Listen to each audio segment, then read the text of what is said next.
Assalamualaikum warahmatullahi wabarakatuh. Nama saya Muhammad Faizun Huda, mahasiswa Ilmu Komunikasi Universitas Muhammadiyah Yogyakarta, beserta mata kuliah Teori Komunikasi tahun 2022. Pada video ini, saya akan menjelaskan tentang analisis speech art teori, naratif paradigma, dan cultural studies. Baiklah, kita akan masuk ke penjelasan yang pertama, yaitu speech art theory. Speech art theory adalah ungkapan yang melayani fungsi dari komunikasi. Teori ini membantu kita memahami bagaimana manusia menyempurnakan berbagai hal dengan kata-katanya.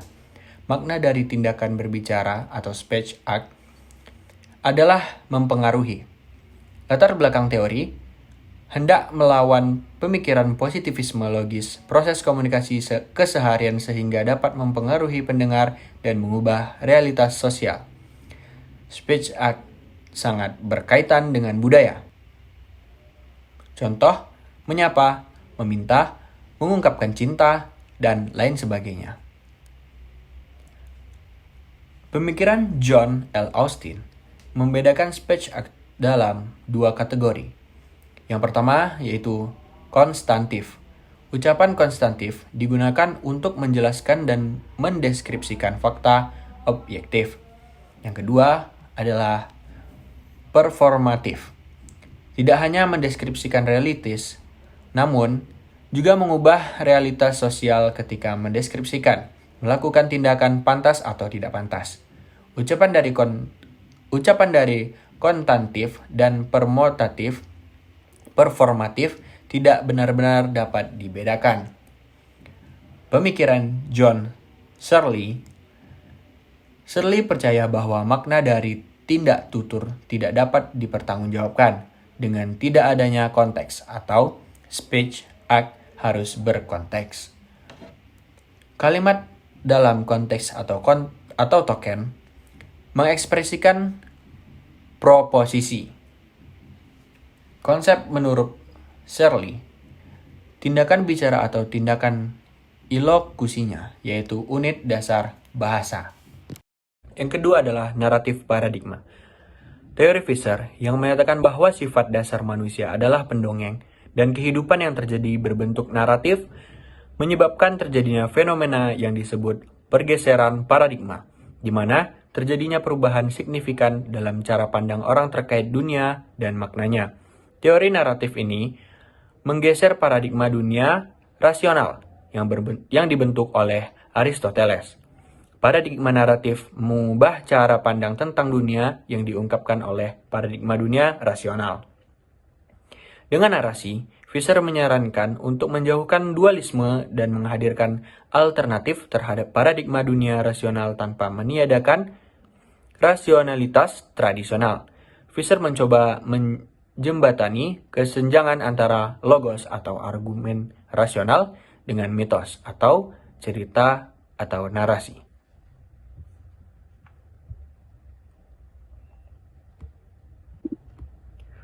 Konsep dasar ada 3, yaitu yang pertama, esensi manusia pada dasarnya bercerita. Manusia menjalani hidup dalam bentuk naratif. Yang kedua, narasi adalah hal penting dalam komunikasi manusia sebagai cara untuk menjelaskan. Yang ketiga, narasi atau cerita bukan sekedar menceritakan dunia, namun menciptakan dunia. Ada 5 asumsi naratif. Yang pertama adalah manusia bersifat pencerita. Yang kedua, keputusan mengenai sebuah cerita berdasar pada alasan atau penalaran. Yang ketiga, alasan yang baik ditentukan oleh sejarah, biografi, budaya, dan karakter. Yang keempat, rasionalitas berdasar pada penilaian banyak orang mengenai konsistensi dan kejujuran cerita. Yang kelima adalah hidup manusia dipenuhi dengan berbagai cerita dan kita harus memilih. Rasionalitas naratif dibentuk oleh 2 aspek, yaitu koherensi, berhubungan dengan konsistensi internal dari sebuah cerita.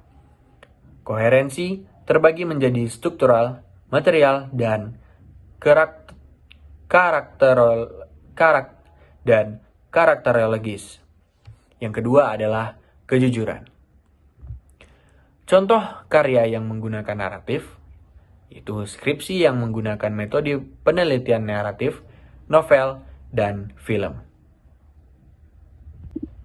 Yang ketiga adalah Cultural Studies, yang dikemukakan oleh Stuart Hall.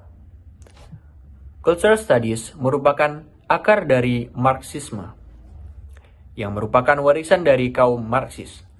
Yang dikritik oleh Marxisme yaitu semua adalah uang. Ternyata, penindasan tidak hanya pada sistem ekonomi maupun ekonomi, namun ternyata penindasan tidak hanya pada sistem ekonomi, namun juga sosial budaya. Cultural Studies adalah penelitian dan pengajaran interdisipliner, inovatif yang menyelidiki cara budaya menciptakan dan mengubah pengalaman individu, kehidupan sehari-hari, hubungan sosial, dan kekuasaan. Cultural Studies juga mengarah pada politik identitas, yaitu interaksinya di antara kebudayaan serta ras, etnis, gender, seksualitas, dan tanda-tanda lainnya yang menjadi identitas individu. Pemenang kebudayaan yang memiliki hierarki yang di atas atau dapat dikatakan dominan atau have power. Contoh dalam tinjauan teoritis yaitu interdisipliner. Budaya menciptakan kehidupan sehari-hari. Media mewakili ideologi dari orang-orang yang berasal dari kelas dominan dalam masyarakat. Pengaruh media dan peran kekuasaan perlu diperhatikan. Ya, itulah tadi penjelasan dari 3 teori tersebut. Terima kasih, semoga bermanfaat dan Assalamualaikum warahmatullahi wabarakatuh.